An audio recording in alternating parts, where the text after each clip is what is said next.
Bonsoir. How are you? Fine, just fine. How are you? Do you have good trip? Very good. Что особо хотел подчеркнуть? Я, конечно, понимаю, у нас общая озабоченность по поводу того, что происходит в сфере безопасности в Европе. И я хочу поблагодарить тебя за то, что Франция неизменно принимает самое активное участие в выработке принципиальных решений по этому направлению. Это было с самого начала наших новейших отношений. И символично, что мы встречаемся именно сегодня, потому что ровно 30 лет назад был подписан основополагающий документ, договор об особых отношениях между Россией и Францией.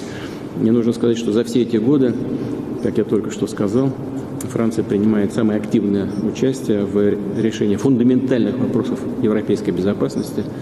Это делали и твои предшественники. Это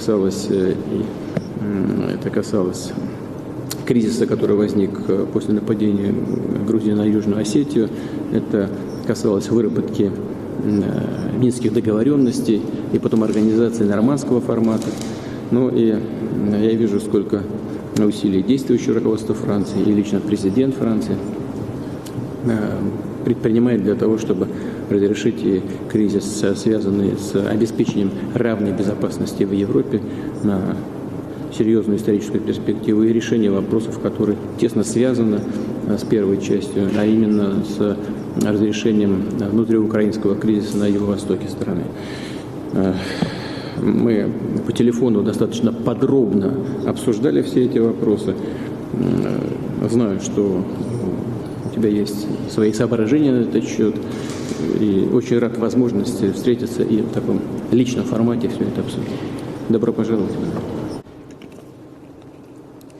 Merci beaucoup, Président. Merci, Vladimir. Cette journée tombe au 30e anniversaire de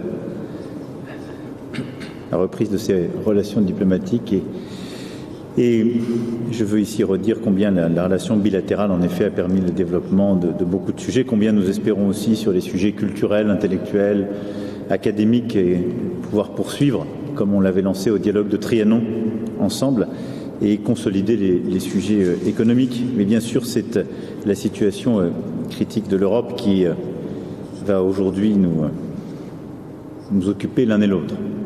Et je crois que notre continent est aujourd'hui dans une situation, tu l'as rappelé, éminemment critique qui nous impose d'être tous et toutes extrêmement responsables.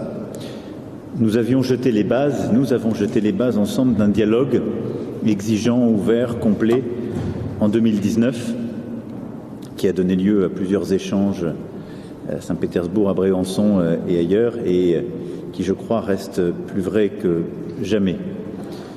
Ce dialogue est nécessaire car c'est le seul qui permet, à mes yeux, de bâtir une vraie sécurité et stabilité pour le continent européen. C'est pourquoi, dans le contexte actuel, nous avons eu ces dernières semaines plusieurs échanges téléphoniques, tu l'as rappelé, et tous ces derniers mois, au demeurant, malgré la crise.